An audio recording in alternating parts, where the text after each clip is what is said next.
रोहन और प्रिया की नई नई शादी होती है। अब वो लोग बहुत खुश होते हैं, सब चीज़ें सही होती है, दोनों एक दूसरे के साथ अच्छी तरीके से बात करते हैं। अब 1 साल हो जाता है शादी को। 1 साल होने के बाद एक दिन प्रिया रोहन को बोलती है, तुम्हारी ऑफ़िस है ना रोहन, उसके सामने एक सुपरमार्केट है, वहाँ से एक हॉटपॉट लेकर आओगे आज। तो रोहन बोलता है ठीक है। अब वो शाम में थका हुआ घर पर आता है, तो प्रिया बोलती है लाए तुम हॉटपॉट। तो रोहन का ऑलरेडी ऑफिस में बॉस के साथ बहुत प्रॉब्लम हो गया होता है और रोहन बहुत गुस्से में होता है। तो बोलता है यार ये सब काम मुझे नहीं बोलो, ये सब मेरा काम नहीं है, ये सब तुम्हारा काम है, तुम्हारे हिसाब से डील कर लो।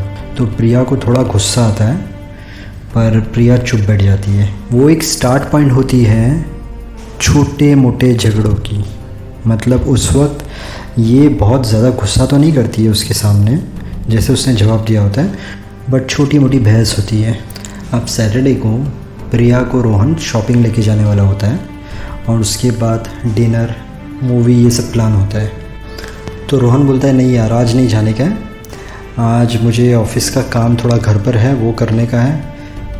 तो प्रिया बोलती है ऑफ़िस का काम सैटरडे के दिन तो तुम्हारी छुट्टी होती है। तो बोलता है नहीं मुझे थोड़ा काम है, 1 घंटे का काम है। प्रिया बोलती है 1 घंटे के बाद तो फ्री हो जाओगे ना। तो बोलता है नहीं मैं उसके बाद थक जाऊँगा, नहीं जाने का है। और दोनों के बीच में ज़ोरदार झगड़ा चालू हो जाता है। बस उस दिन के बाद से रोज़ कोई ना कोई बात पे वो लोग का झगड़ा होता है। अब एक दिन रोहन की मॉम ने कुछ प्रिया को ऐसे ही टेंट्रम या कुछ भी ताना दे दिया होता है।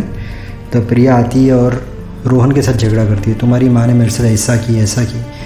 तो ये सामने बोलता है, वो सामने बोलती है, और वो लोग का वो बात को लेकर भी बहुत बड़ा झगड़ा होता है। उसके बाद एक दिन रोहन काम से थका हुआ आता है। अब थका हुआ आता है तो दोनों के बीच में बहुत हंगामा हो गया है, दोनों के अभी रिलेशन बराबर नहीं चल रहे हैं। रोहन काम से थका हुआ आया, अंदर गया और अंदर जाके उसकी वाइफ़ को बोला कि मैं नहाने के लिए जा रहा हूँ, बात लेने के लिए जा रहा हूँ, बाहर निकलता हूँ तब तक तो मेरे लिए चाय बना दे। अब प्रिया उसकी मॉम से बात कर रही होती है, तो ये नहा लेता है, बाहर आता है, तब तक वो उसकी मॉम से बात कर रही होती है। तो ये आता है, इशारा करता है कि फ़ोन कट कर।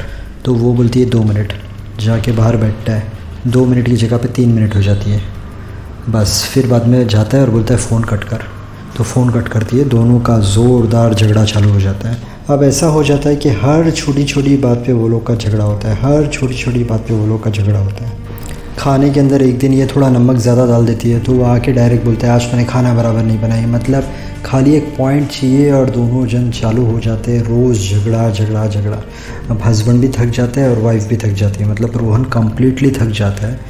आखा दिन का काम घर पर आकर दोनों की नहीं बनती है, झगड़ा होता है।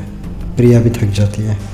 एक दिन प्रिया की सिस्टर की शादी होती है, वहाँ पर रोहन को इतना इम्पोर्टेंस नहीं मिलता है, तो वो बात को लेकर भी झगड़ा झगड़ा झगड़ा झगड़ा। अब रोहन एक दिन उसके फ्रेंड्स के साथ बाहर घूमने के लिए जाता है, तो उसका एक बहुत अच्छा फ्रेंड होता है, उसके साथ सब चीज़ें शेयर करता है। तो उसका फ्रेंड उसको एक एडवाइस देता है। उसका फ्रेंड उसको सबसे पहला क्वेश्चन पूछता है एडवाइस देने के पहले कि तू मुझे सबसे पहले तो एक बात बता कि क्या तू प्रिया से सच में बहुत प्यार करता है। तो रोहन बोलता है हाँ। उसका फ्रेंड पूछता है क्या प्रिया तुझसे प्यार करती है। तो रोहन बोलता है हाँ वो भी शायद करती होगी। तो उसका फ्रेंड बोलता है एक काम कर, अभी तुझे क्या करना है, तू हर चीज़ में जो इरिटेट होता है, तुम लोग दोनों की बनती नहीं है, वो एक बोलती है तू 2 बोलता है, वो अलग बोलती है तू अलग बोलता है, अब तो उसकी हाँ में हाँ मिला। रोहन बोलता है उसके बाद। तो बोलता है देख तू अगर उसकी हाँ में हाँ मिलाएगा और तू समझ के चलेगा, अंडरस्टैंडिंग रखेगा, उसके बाद भी अगर वो झगड़ा करती है तो मतलब वो तुझसे प्यार नहीं करती, और फिर तू तेरे दिल की सुन के डिसीज़न ले सकता है, तू अलग हो सकता है। पर अगर तूने अंडरस्टैंडिंग दिखाई और साथ में उसने भी अंडरस्टैंडिंग दिखाई तो तुम्हारा परमानेंट प्रॉब्लम सॉल्व हो जाएगा और तुझे पता चल जाएगा कि वो भी तुझसे बहुत ज़्यादा प्यार करती है। तो ये क्या करता है, घर पर जाता है, घर पर थका हुआ रहता है। तो उसकी वाइफ़ अंदर से सोचती रहती है कि अभी बोलेगा कि खाना गर्म करके दे, खाना गर्म करके दे। थोड़ी देर में उसके पास आता है और बोलता है तुम्हारी मम्मी से आराम से फ़ोन पे बात कर लेना, जब तुम फ्री हो जाओगी ना तब तुम मुझे खाना दे देना। तो प्रिया उसको टैं करके देखती है, अचानक इसे क्या हो गया। फिर प्रिया जाती है अंदर, खाना गर्म करती है। अब वो खाना खाता है तो खाने में थोड़ा स्पाइस ज़्यादा होता है, मतलब खाना थोड़ा तीखा स्पाइसी होता है।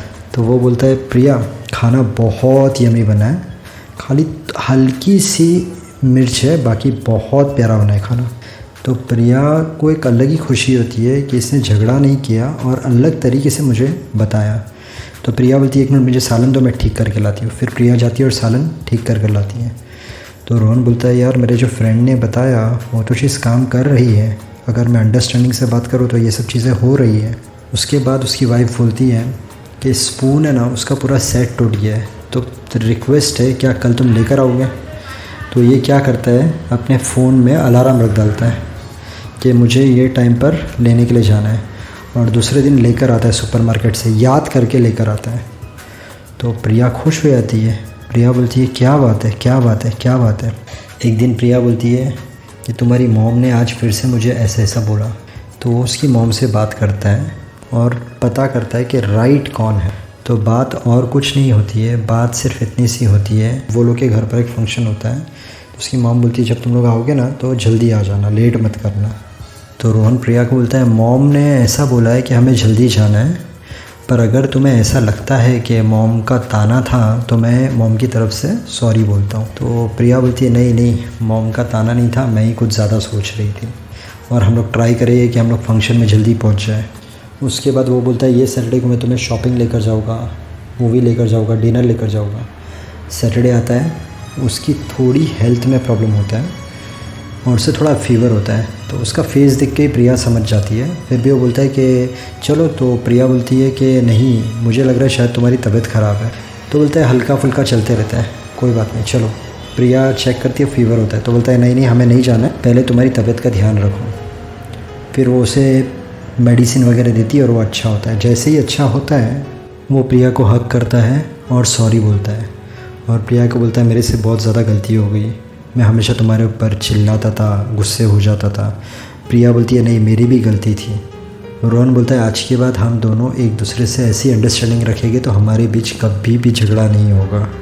ये कहानी बताने के पीछे एक ही मतलब है कि हर फैमिली में झगड़ा होता है और बहुत सारे लोग डिवोर्स ले भी लेते हैं। तो डिवोर्स कोई सॉल्यूशन नहीं है।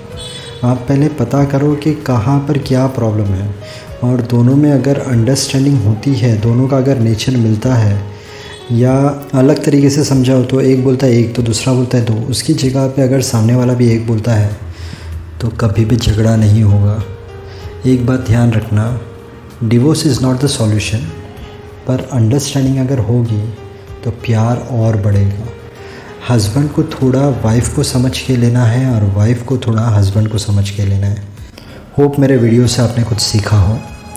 मैं एक छोटी वीडियो क्लिप डालता हूँ, प्लीज़ चेक कर लेना मेरे चैनल पर क्या क्या है। आपको एक बार अगर टाइम मिला तो मेरे चैनल पे एक बार विज़िट करना। मेरे चैनल पे आपको business tips, health tips, motivation, WhatsApp status, entertainment, product की अनबॉक्सिंग।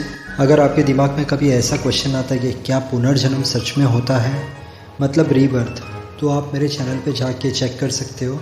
मैंने पुनर्जन्म से रिलेटेड वीडियो डाली है। आपने टाइम ट्रैवलर के बारे में सुना होगा, समय यात्री, वो वीडियोस भी है। बोलने का मतलब ये है कि मेरे चैनल पे आपको बहुत सारी चीज़ें मिलेगी। आपको ऐसा नहीं कि सिर्फ फ्रेश होने मिलेगा, आपको बहुत नॉलेज मिलेगी, बहुत कुछ सीखने मिलेगा। आप जब मेरे चैनल पे विज़िट करते हो, अगर आपको मेरे वीडियोस पसंद आते हैं तो आप मेरे चैनल को सब्सक्राइब कर सकते हो। आज का अगर आपको वीडियो अच्छा लगा तो मेरे वीडियो को लाइक करना, शेयर करना। Thank you so much. God bless and wish you a very happy life.